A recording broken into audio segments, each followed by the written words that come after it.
Hai teman, selamat datang di channel SKT New. Jangan lupa pada teman-teman untuk like, komen, dan subscribe supaya tidak ketinggalan update dari channel ini. Mimin ucapkan terima kasih. Selamat menyaksikan. Cantika menggandeng tangan Andira.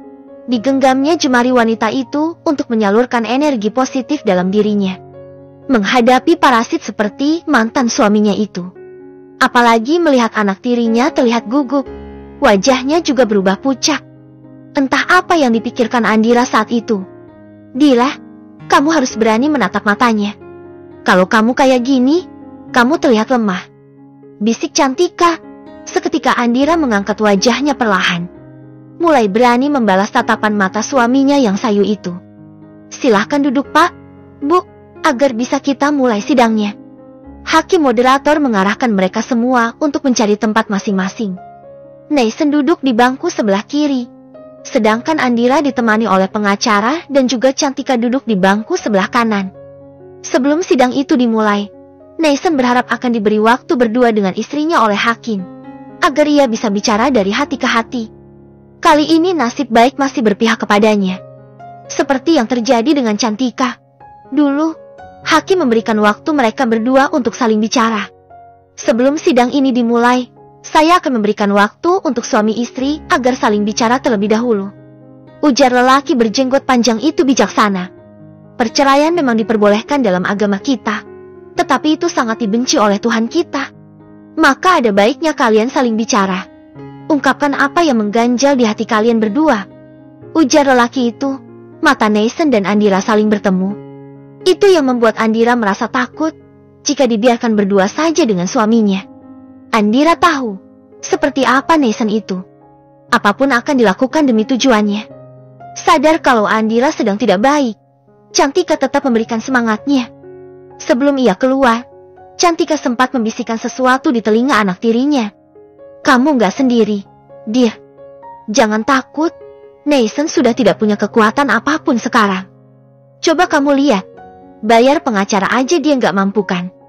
Itu sedikit membuatnya tenang saat semua orang sudah meninggalkan tempat itu, dan hanya tersisa mereka berdua saja. Andira belum mau memandang ke arah suaminya. Tatapan matanya lurus ke depan, dengan degup jantung yang sudah tak beraturan. Sepersekian detik kemudian, Neisen beranjak dari tempat duduknya, berada tepat di hadapannya dengan mata sayu, penuh penyesalan. Dir, maafkan aku ya. Aku mohon. Tubuhnya bergetar, menahan kesedihan yang amat dalam dari dirinya. Andira masih bersikap biasa, walau di dalam sana sudah tak beraturan rasanya. Ia tetap menunjukkan ketenangannya di hadapan Neisen. Aku tahu, aku salah, Dir. Tapi aku mohon, kasih aku kesempatan untuk memperbaikinya, ucap Neisen, mengibah. Aku mencintaimu. Neisen beranikan diri untuk menyentuh tangannya, mengecupnya berulang kali. Aku gak mau kehilangan kamu, sayang. Sambil menatap wajahnya lekat. Kalimat itu menusuk jantungnya, sampai tak kuasa mengeluarkan air mata. Kebohongan yang diperlihatkan Neisen semakin mengikat hatinya untuk berpisah dari lelaki itu. Kita perbaiki hubungan kita ini ya, sayang. Kita mulai lagi dari awal. Melihat istrinya tidak memberikan respon, Neisen bersimpu di hadapan wanita itu. Aku janji akan berubah, sayang. Kita mulai dari awal lagi ya, ucapnya menitikan air mata. Andira mulai memanas. Didorongnya tubuh Neisen sampai terjungkal ke belakang. Ia berdiri, sedikit menjauh dari lelaki itu.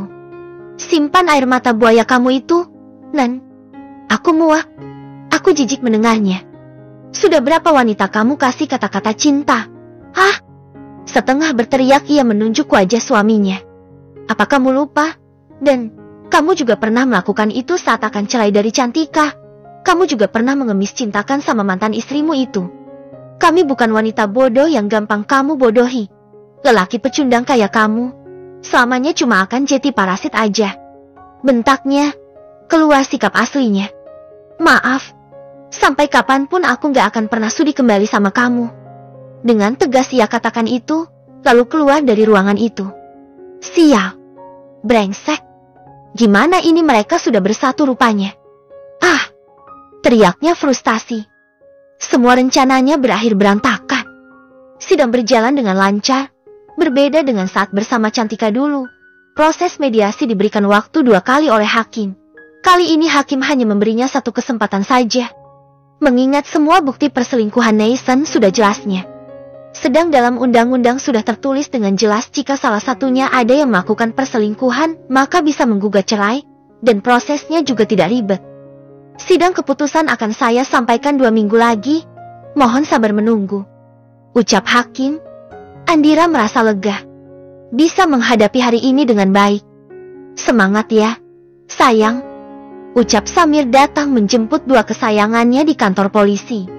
Ia peluk tubuh putrinya erat, yang saat itu menangis terseduh-seduh di bahunya. Makasih ya Pi, Tika. Dira kuat karena kalian. Cantika mengusap punggungnya perlahan. Ia tahu seperti apa hancurnya perasaan Andira saat itu. Menghadapi perceraian tak segampang yang dibayangkan. Apalagi pasangannya itu adalah orang yang dicinta. Mereka memilih jalan itu. Tak lain ingin memerdekakan dirinya atas belenggu kesedihan dan kepedihan yang didapat setiap harinya. Samir merangkul keduanya. Betapa bahagianya ia melihat anak dan istrinya akur begini. Padahal di awal-awal hubungan mereka ia merasa ketakutan. Dan tak berani berharap akan Jeti seperti sekarang ini. Cantika, meski usianya jauh di bawahnya, wanita itu memiliki pemikiran yang dewasa.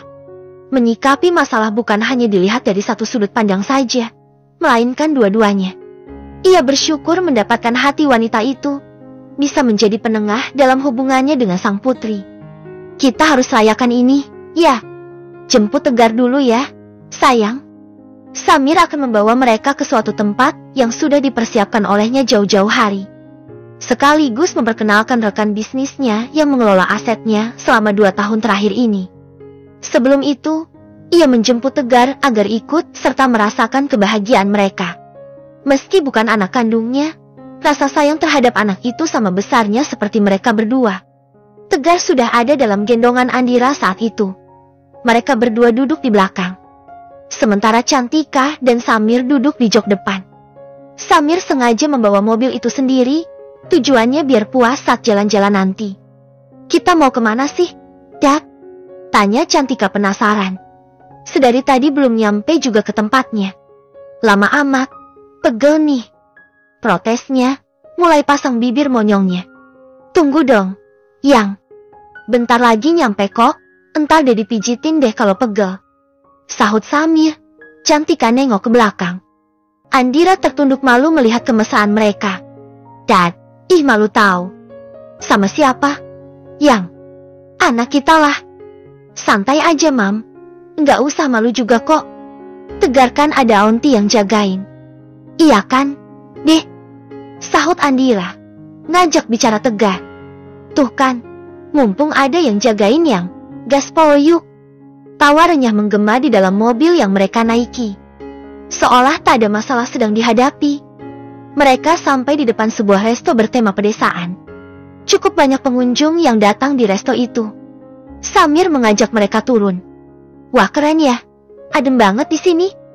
Puji Andira, menikmati suasana di resto itu yang mengangkat tema pedesaan. Ada sungai buatan menyambut kedatangan mereka. Milik siapa sih ini? Pi, keren banget. Jeti pengen kenalan sama orangnya, ujar Andira. Dapat ledekan dari Cantika. Yang udah move on.